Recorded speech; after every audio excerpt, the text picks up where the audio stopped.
Hi, everybody. Welcome to the Unstoppable Leadership Spotlight podcast, where we hear from amazing leaders and we get their awesome insights and game-changing ways that have helped them propel in their business. And so I'm Jacqueline Strominger, your host, and I want to welcome today Liz Heiman to the show. And just to give you guys a background, Liz is like this kick-ass sales professional, awesome rock star. And we live in the same town, so we've met before in person. And so it's such a pleasure to have you on as a guest. And you guys, like, seriously, she's really, truly remarkable. So she's got awesome wisdom and insight. So again, welcome to the Unstoppable Leadership Spotlight podcast, Liz. So Thank tell us a little you. about you, your journey.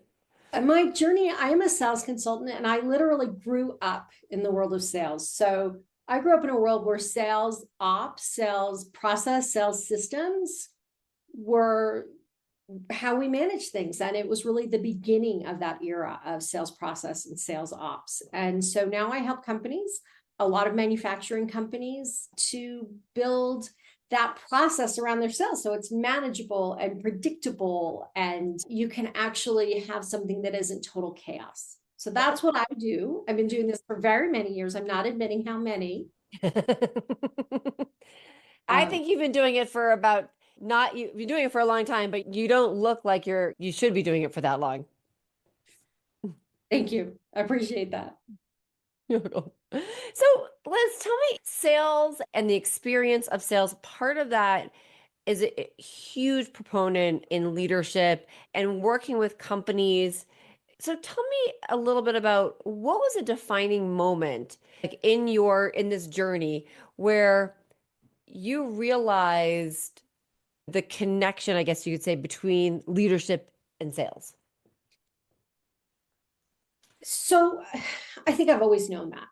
But I think there came a point about 10 years ago when I started realizing that these same leadership problems come up over and over again, and that people who are leaders of companies don't understand that they are also the sales leader. Even if they have a sales leader, they are still the sales leader. And so because so many leaders, and I'm telling you, whether you have your very own company, it's just you, or whether you have 3 people or 10 people or 100 people or 3,000 people, you are still the head of sales. And you can't relinquish that. And so you can't be a great leader of a company or a nonprofit if you do not understand that you are also the sales leader. And I think that defining moment, when I started talking to people over and over, with company leaders over, and recognizing they were having these same gaps. And a lot of the gaps was around strategy and leadership. And so all the tactics in the world don't solve that. So when you see that issue, what is a tip or a tool that you could say for our listeners if they're in that same boat where they're the leader, and there's a gap in the sales, like what's something that they could do to help close that gap?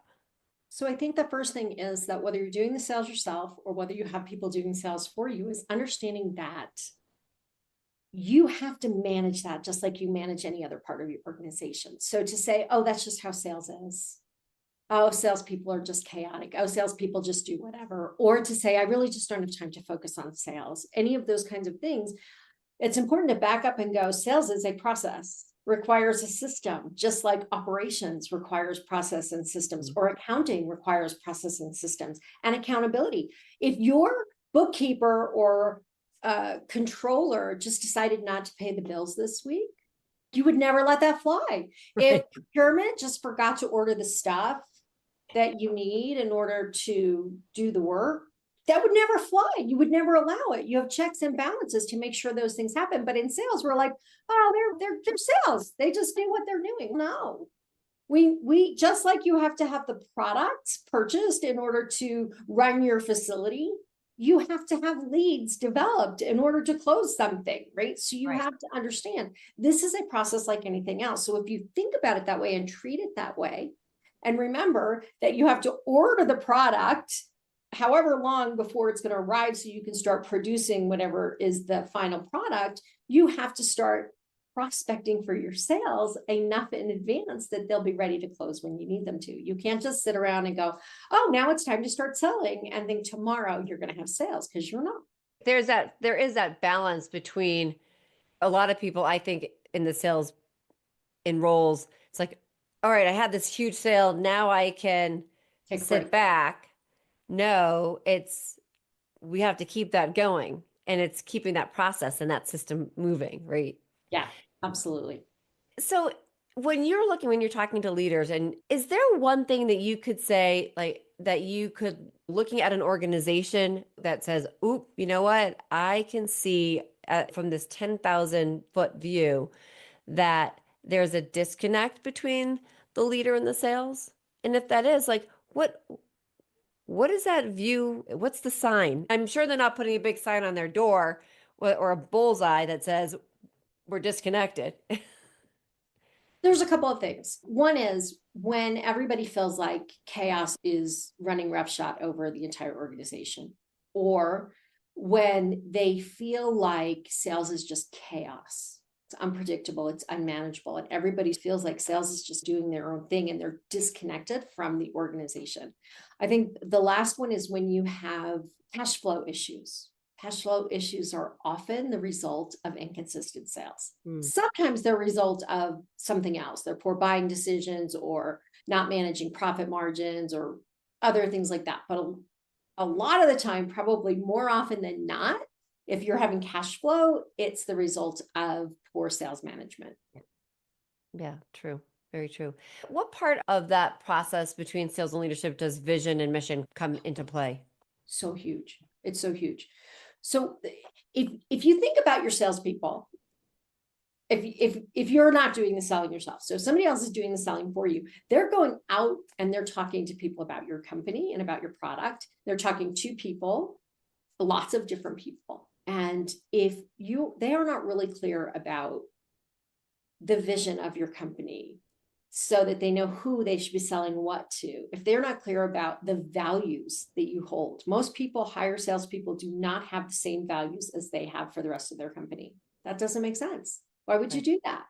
So if you have values that you use to pick your clients and hire your people and how you treat your people and how you treat your clients, and then you hire salespeople that don't match that, of course it's going to be a problem, because you have all these people with integrity and you think it's okay for your salespeople to not have integrity. That doesn't work. That People does not work, get right? mad at a sales team that doesn't have integrity. The more you know about your mission, your values, your ideal customer, your value proposition, the better your sales team is equipped to go do the right things in the right way for your company. If you don't give them that framework, then they're just doing whatever they're doing. Whatever is the easiest dollars to close, that's what I'm doing. So I find it fascinating. Like, to me, like sales is such a process. And so I'm curious about the expansion part for as we're looking at this from leadership and sales, from the expansion of a business. When we start off, a lot of times you're the solopreneur and then you start adding people and you're bringing people on and the company gets bigger. And at what point in that is it, yes, I need to bring somebody, like I know the process because I've been doing it myself, but now I need to bring somebody in to help with the process. Like, where is that in that path? So there are stages of growth and scalability. And what you do at those different stages is different. So in the very beginning, regardless of whether you're a solopreneur or you're starting a startup, we have this thing called founder-led sales. And that is you're the person out selling. And then there comes a point where you either get investors or you are not able to focus on sales because there's so much else going on, but you have sales coming in and the amount of sales coming in is creating too much work for you to do. Those are times when you want to start thinking about, okay, it's time to start hiring somebody that can do this. You can't hire someone to do that until you understand what it is they need to do. Right. Once you understand that, then you can hire somebody. Now, the first person that you hire in a company is often what I call a cowboy, right? That's somebody who can rope and ride and brand and fix fences and camp out and do whatever needs to fix the truck fix the horse, whatever needs to be done, that's what they do. And so you want your very first seller to be somebody who understands how to write value propositions, understands how to help you do your messaging, understands how to start thinking about a process. But they're going to be cowboys. They're going to do it by themselves, right? And you can't scale that. You can't scale a cowboy. You can't scale chaos. So as you start adding people, before you start adding more people, you need to have started to develop the process. What are the rules that we use? What are the guide rails? What's the language? And then you can hire a second person. Now that second person has to be a little bit entrepreneurial, cowboyish, but more following the rules. And then as you develop the organization and add people, the people will become more structured, following rules as your organization begins to provide that. So that's the process. But the decisions about when it's time to hire somebody, it's when you can't do the sales and the work required to fulfill the sales. Not when most people think, I can't develop the company and do sales. No, there's no point developing a company if you can't sell it. So it's when the delivery, the management of the delivery becomes more than you can do and sell. Yeah, that's probably a really good key thing to, and I would say to people too, sometimes the money coming in may not be where you want it to be because you can't do both things. So therefore there's the investment that has to happen to make that scale happen. And it takes times. One of the things that I see most often is the unwillingness to give the salesperson the bandwidth, the runway that they need to be successful. In fact, I just have seen a client hired a whole bunch of salespeople and fired them all just as they were getting ready to deliver. Like after a year of really building all of the leads and everything, because sales can take a long time. And especially if it's a business to business complex sale with a lot of people involved, it can take a year, 18 months, 2 years for some of these sales to come through. So patience. If you do not have the runway, the money to enable that person to build up the funnel, then don't do it. But that also means that you're checking in on them, because if you just let them do whatever, and then all of a sudden the year is up and you're like, what are you doing? And there's nothing in the funnel and they haven't built out these relationships and there's nothing coming, it's too late to discover that. So from the very beginning, you have to manage that person and make sure that they're actually doing the work that they're saying they're doing and that it's going to evolve into business. I use the terminology a lot of times, MMA, right? We have to measure, monitor, and adjust. And it's really important in that sales process where we have to measure and monitor the activities that we are doing and adjust it if we are not getting the context or making the business. But as the leader, we have to be checking in as well, because you have to be, not that we want to micromanage, because we don't, but it is a check-in process. See how people are going. What are you measuring? Right.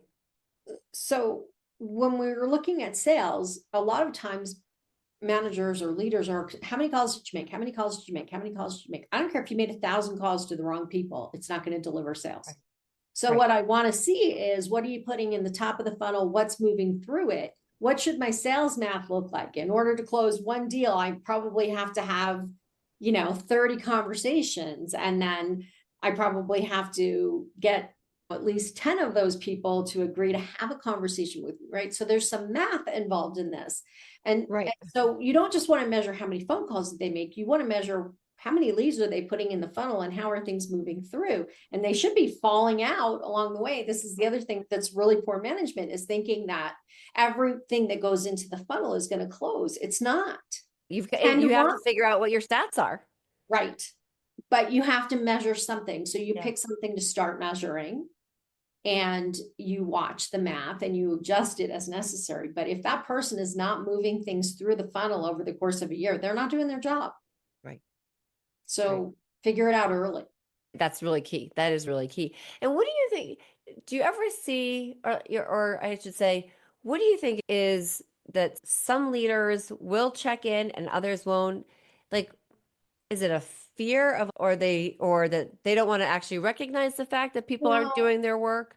No, they don't know how to check in. So salespeople are very good at oh, everything is great. I talked to this guy and I talked to that guy, but there's no pinning them down on what actually happened. What was the conversation? What's moving forward? So it's learning how to have conversations with your salespeople, creating a common language.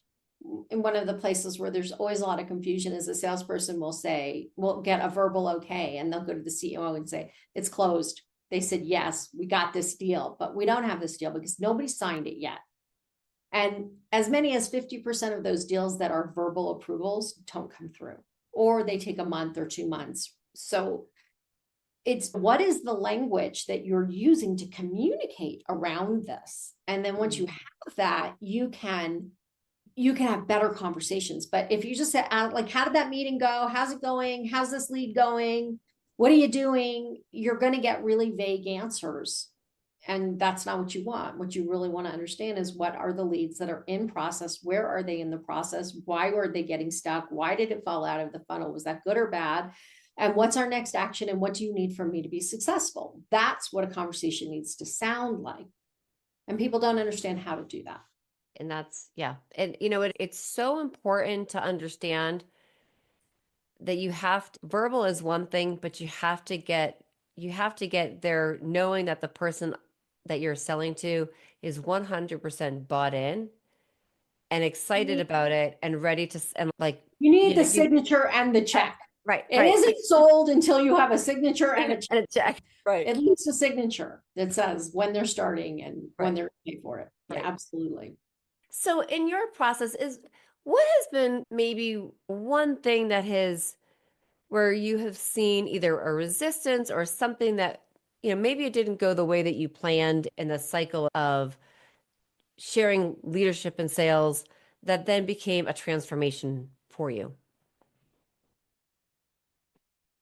Oh gosh, there have probably been so many along the way. Realization that for me, tactical was not the solution. So there are a lot of people that teach tactics, and I still do sometimes teach tactics for people. But in the beginning, I thought going and doing basic sales training was fine. It was great. Teach people how to be sellers. And as this journey has continued and I've evolved, I've come to really understand that it isn't about the tactics. It's about the strategy. The tactics fall in after you have strategy. And every time I teach tactics before we have strategy, they never get the results that they want. But if we start with strategy and we're really clear about what we're doing, why we're doing it, how we're going to do it, then we can talk about what do those interactions with our clients need to sound like? What skills do we need to develop as salespeople in order to do this? But if I don't have the plan for where we're going and how we're going to get there, those tactics, yeah, they'll be better salespeople. They'll have better conversations, but are they having the right conversations with the right people about the right things? And if they're not, then it doesn't matter how good their tactics are. So it's really knowing and focusing on, and it's obviously strategy is so important, but really having people dive deep into who they're going to go after and who their focus is. Because you can speak to two different people, you can speak to people two different ways, or everybody has got a different language. And you could speak to one person one way and another person another way, but you're really going to need to know who you're honing in on. Absolutely. With the world that we've got going on today, obviously with social media, and people always say nobody talks to anybody on the phone anymore. So what do you see,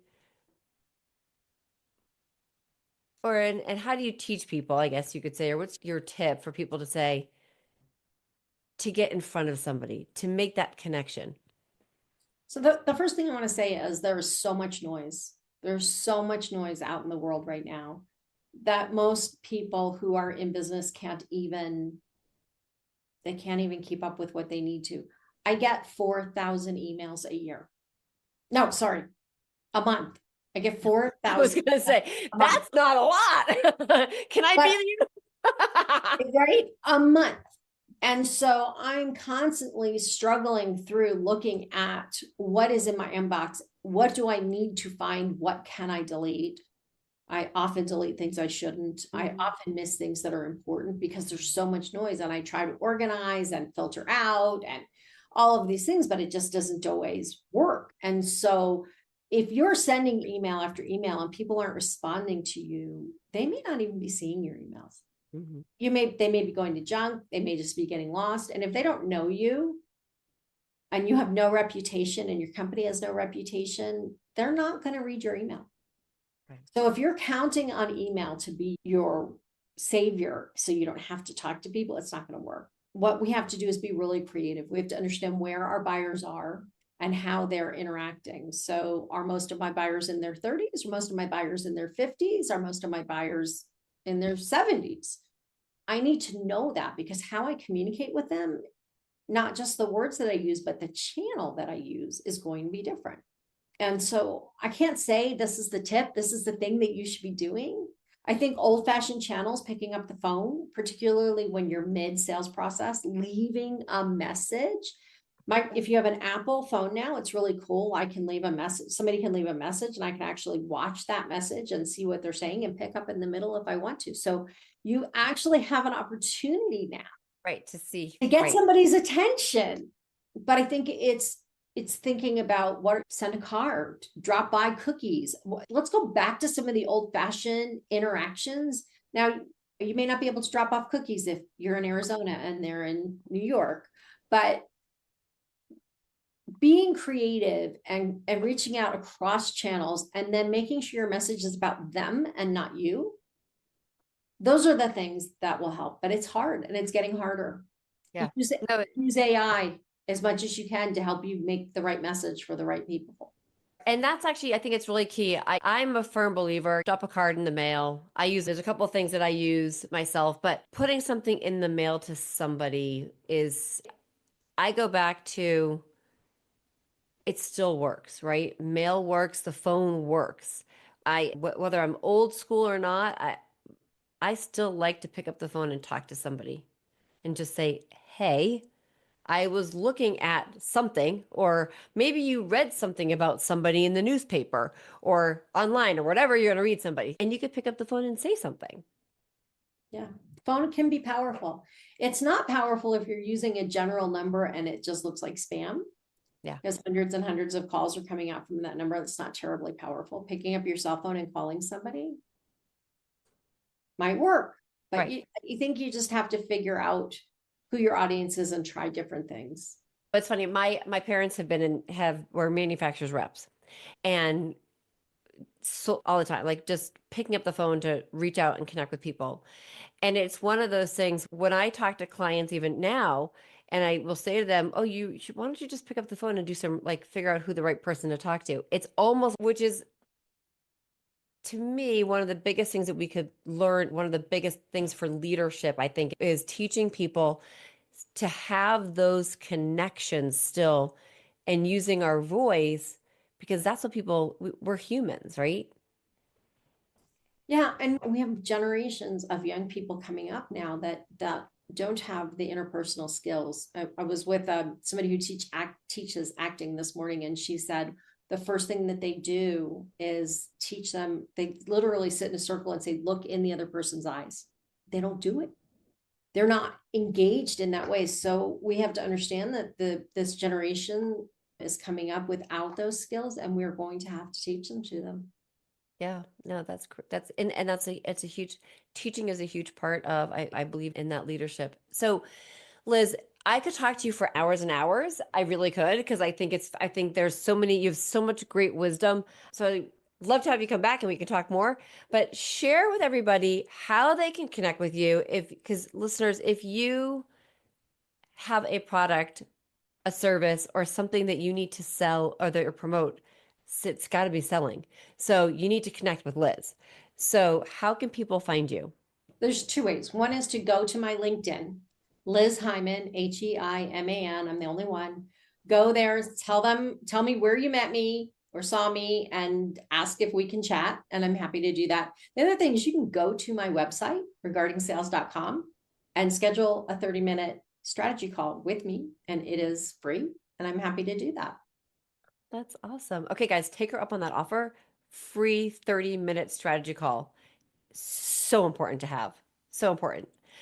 So thank you so much, Liz, for being on. This is the Unstoppable Leadership Spotlight podcast. I'm Jacqueline Strominger, your host. If you have a leadership story or have something you would like to share with a great insight or something that was game changing for you, go to my website, leaptoyoursuccess.com, and click on the podcast link because we'd love to have you as a guest. And if you have not yet subscribed, please click the button to subscribe. And we cannot wait for you to hear this episode and connect with Liz. And again, have a wonderful day and be unstoppable.